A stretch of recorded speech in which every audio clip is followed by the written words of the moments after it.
everybody, it's Etherblade here with a review of Season 2, Episode 3 of the following, entitled Trust Me. You definitely learned a lot about trust this episode, because the writers obviously trust us not to pay attention to anything that's leading to an actual awesome revelation. This is the reason why I love this show. Okay, the show begins with Mandy's mom, Jody. Is her name Jody? Judy. Coming home and noticing that the priest is still there. His windows have been broken out, and Joe Carroll is in the living room with the dead priest's body with her daughter, Mandy. The scene cuts to Ryan Hardy having some type of philosophical dream, whereas he wakes up, sees Joe Carroll in his living room. He tries to shoot him, nothing works, but Joe is able to stab him in the stomach. Then he wakes up again, realizing that was a dream, goes to his front door and sees a follower wearing a Joe Carroll mask. Not sure what that symbolizes, but it makes a lot of sense that this whole thing is on his mind. Okay. The FBI, they now know about, for some reason I shouldn't say now, for some reason they've become aware of Luke and Mark, the twins. Luke has the slick back hair and Mark has the hair in his face. And they want to broadcast their faces, plaster them, anything that they can. The FBI is also aware that Ryan Hardy's doing something he shouldn't be doing, which by now we should know we know he is, and we should know that he's always doing something when he says he's not. And they found his prints all over, his fingerprints all over Carlos's apartment. Carlos is J.D. Williams, aka Bodhi from The Wire.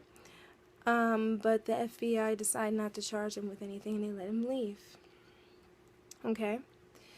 The twins, Mark and Luke, don't seem to be fazed about the fact that they are being tracked. But then again, they didn't seem to be fazed the fact of killing that family last week, killing those people in the subway, or should I say in the subway car that first episode, and killing that girl that wasn't doing anything but going to her apartment. Carlos is present in the hotel room with the twins and Jillian. Carlos gets a phone call from Emma, but he still won't answer his phone. He obviously doesn't like her, but Luke basically tells him you're gonna answer the phone. And obviously he's gonna listen to him, considering that Luke is the one that hit him in the throat. Was it Luke? Might have been Mark. They're both. They meld in together, but they're both crazy. This episode, though, they differentiate themselves from one another. So he picks up the phone, agrees to meet Emma. Meanwhile, you have Mandy, who is explaining to her mother, Judy, why Joe Carroll killed the priest. The mother's all upset. She threatens to tell the police, and Joe says he'll basically kill both Judy and Mandy. Judy says, well, then I'll still go and tell such and such. So what basically happens is that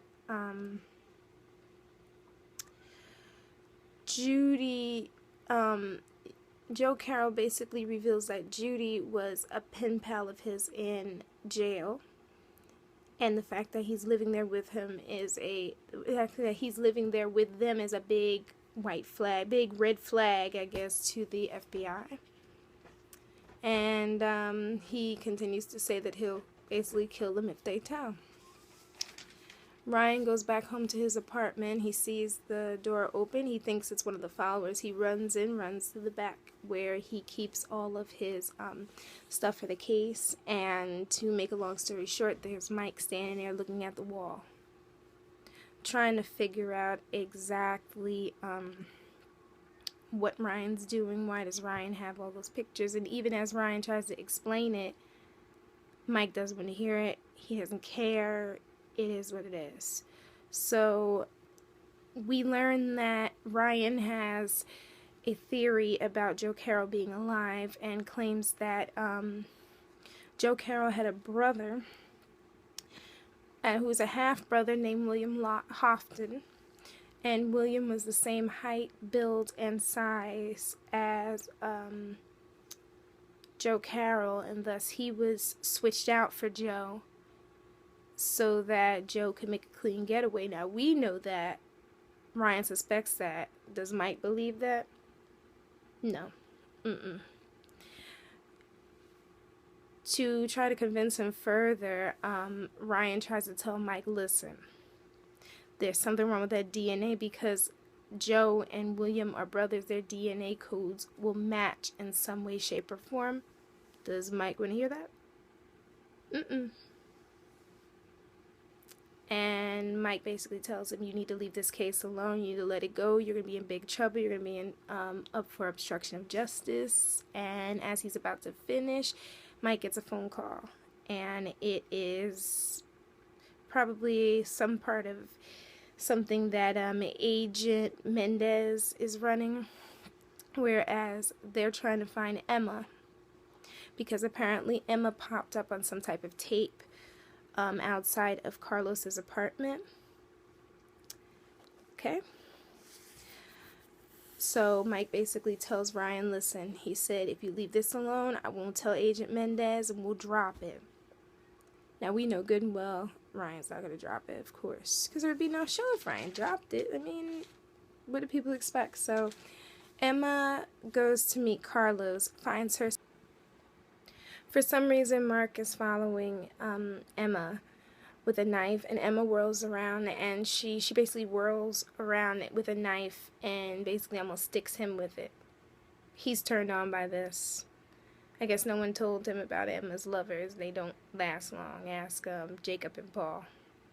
Especially Jacob at the end of season 1. Sad, sad boy. So the FBI now knows that Emma lives in Burlington, New Jersey, because they basically followed her through security cameras and followed her to some type of like flat or brownstone down in Burlington. Mandy reveals that she doesn't want to leave. She doesn't want to leave, or no, she doesn't want Joe to leave without her. So, for the most part, Judy tries to kill Joe, and when she does, the gun that she's using has no bullets in it. Joe basically strangles her, and if it wasn't for Mandy, Judy would have died at that point. But Mandy came out crying and grabbed her mother and went on. I have this weird feeling that Mandy wants to become like a part of Joe's little thing. She's kind of young, but hey, to each their own, I guess. Let me see. I think I got through to that part. I'm just saying, like, something about that girl. Like, that girl's off. Like, she just doesn't seem right.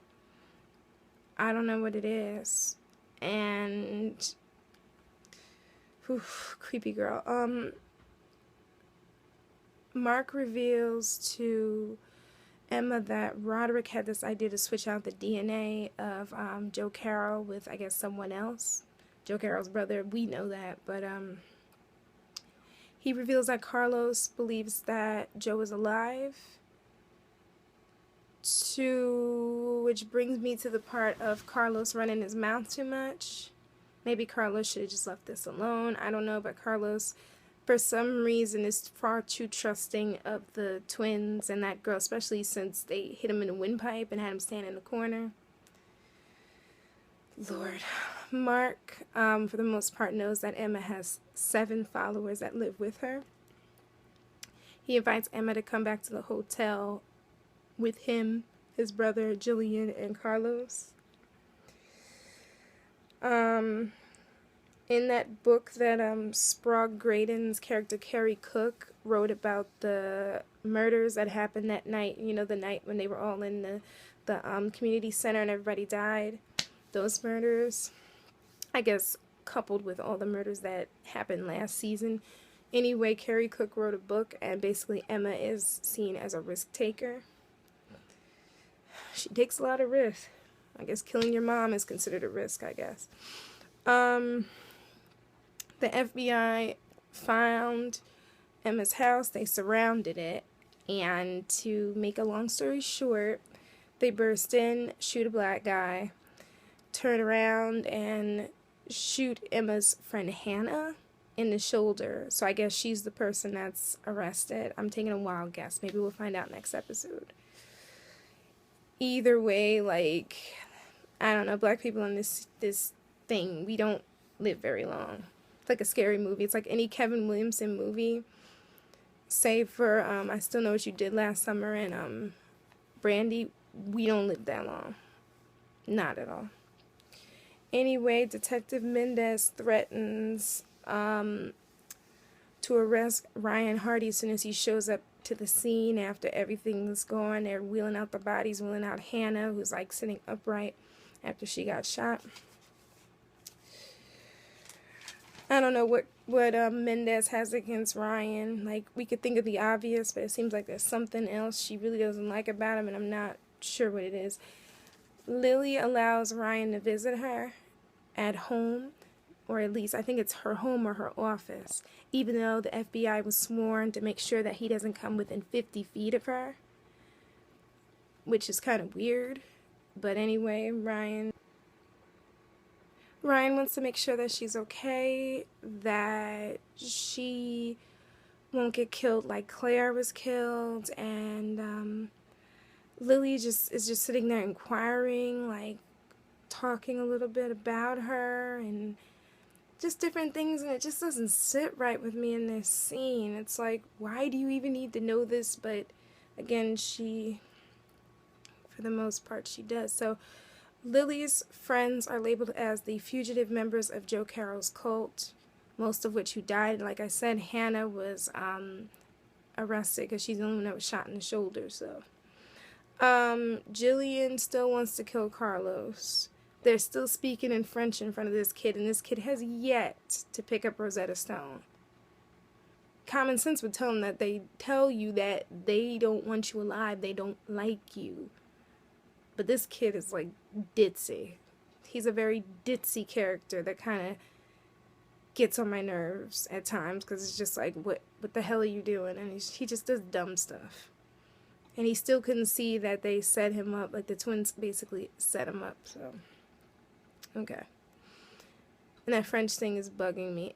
Emma appears, and Luke is all upset, like, how is she coming a part of this, and blah, blah, blah. And Mark was like, listen, he's like, I like her, just let her come on. And Jillian's like, I don't want her with us. And her little, Jillian has like an attitude, so if her timer comes up in the next couple episodes, hey, doesn't bother me.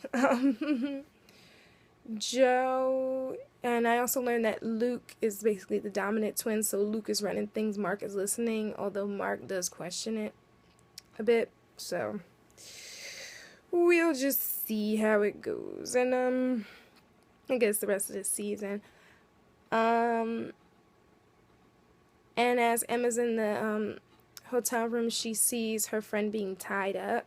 Well, no, not tied up. She sees her friend, basically finds out that her friends were arrested and exactly what happened to them, and it's just, she's kind of upset, but then she just like falls in line with them, like, yeah, I'm game, I'll stay with you guys. We're back to our old Emma again.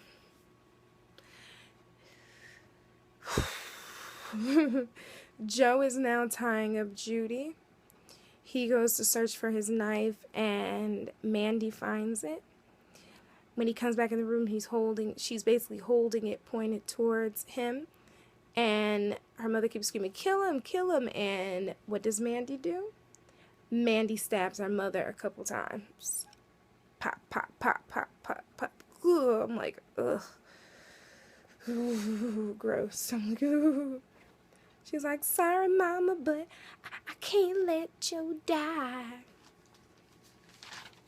What is it with these small town girls on these shows? Like, wake up. Plus, I think she's proven her loyalty to Joe, so she's trying to become another Emma. Yeah, I don't know if I would want to mess with that whole thing with Emma. Claire was the bread and butter of Joe Carroll, and Claire died. Keep that in mind. Claire died. Little girl. She's not listening. She doesn't want to see it, so it's like, the hell am I supposed to tell you about it? And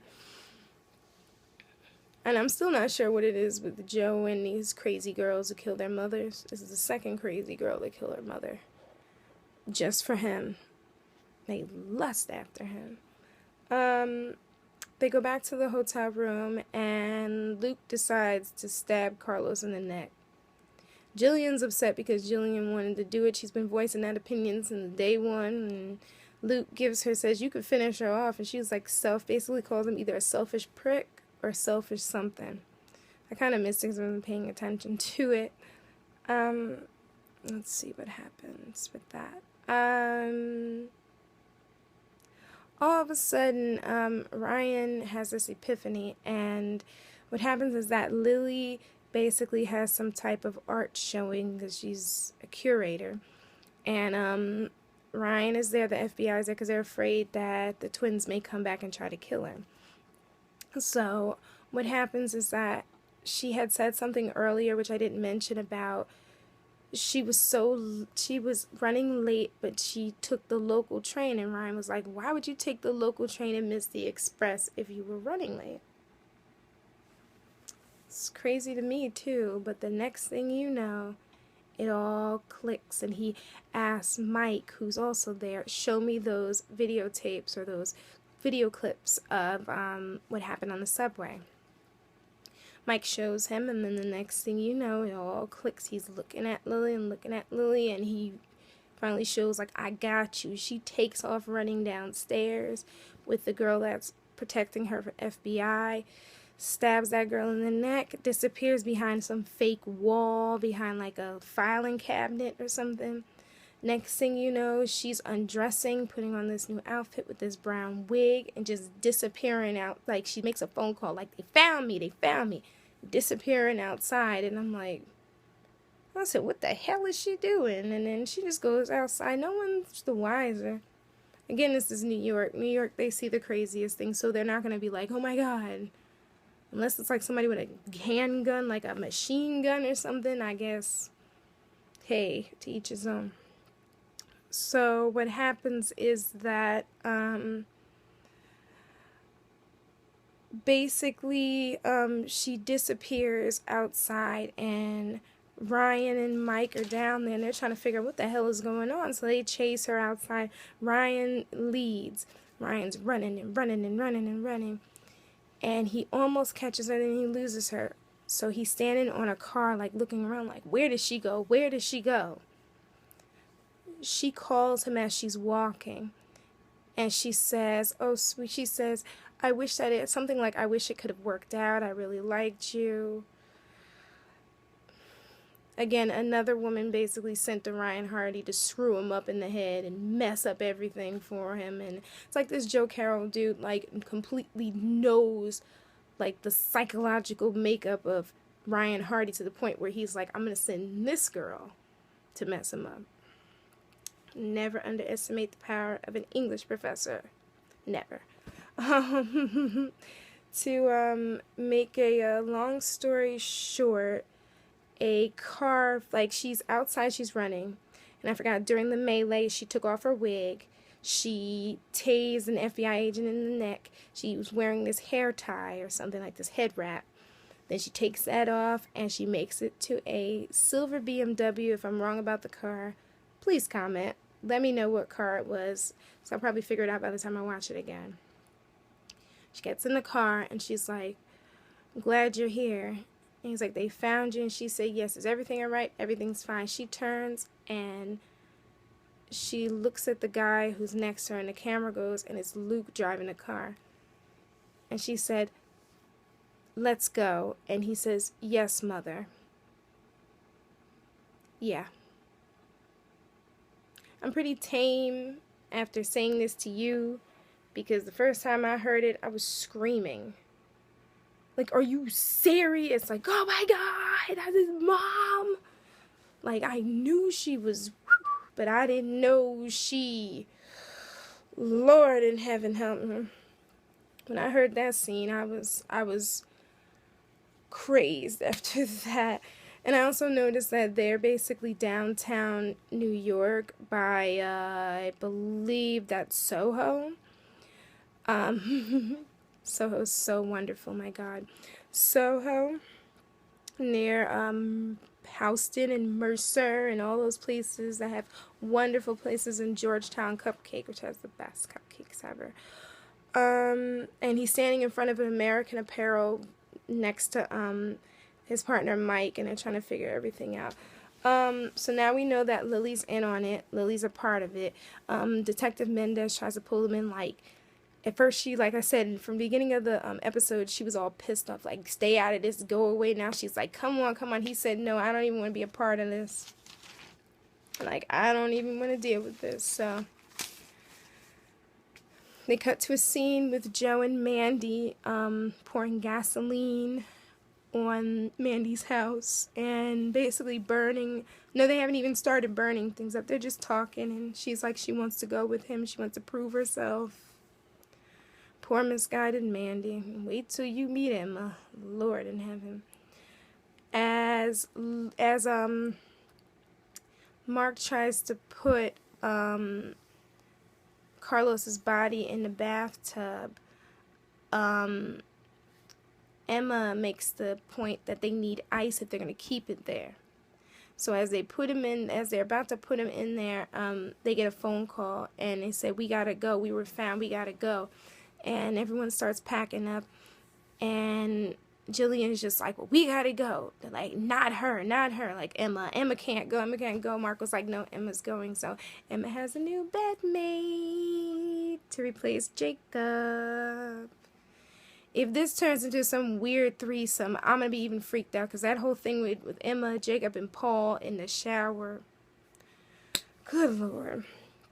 So anyway, like I said, Ryan doesn't want any part in this, but you know Ryan's eventually going to be snatched back into this. Like, there's no way around it. Like, he's just screwed. Like, he's just going to be into it, and it's a done deal. What else happened besides this? Mandy decides to say a prayer before they set the house on fire. Where did Joe find these people? But then again, like I said, book tour. A lot of people read the book, the ebook, pirated it, got it somehow, read it in the library, and just it's like all the nuts identify with this book. That's how freaky it is. So then they burn the entire property. Joe walks away, leaves the door, like opens the car door for Mandy. Mandy gets in, and as the property is basically like smoldering, they pull away. Ryan goes home, he destroys his table, and there you go. He's sitting on the floor looking at a picture of Claire and just crying. I give this episode, because the first episode was like, for me it was a 10, it was that crazy. Episode 2 was like a 9.5, and I give this episode a 9. Which could kind of be a 10 too, but the reason is because I knew that Lily was a part of it, but the fact that she's the mother of the twins, I took away 1 point, because I'm like, ew.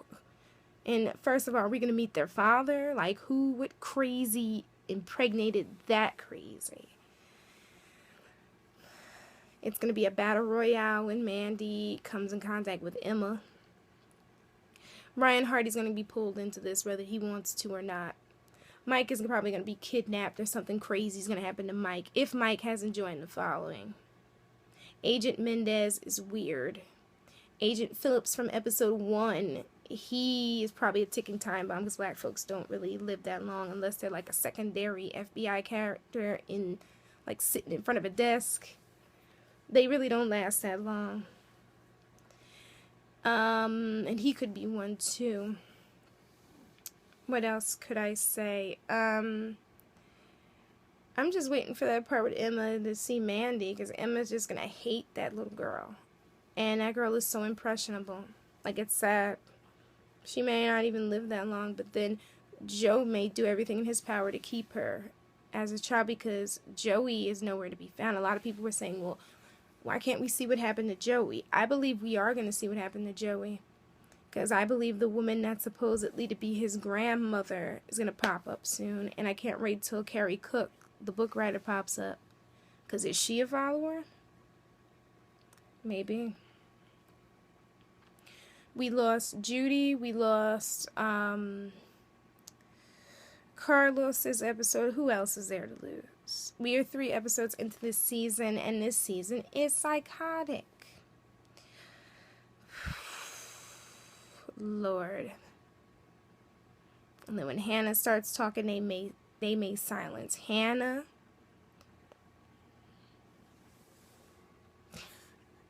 I love this show.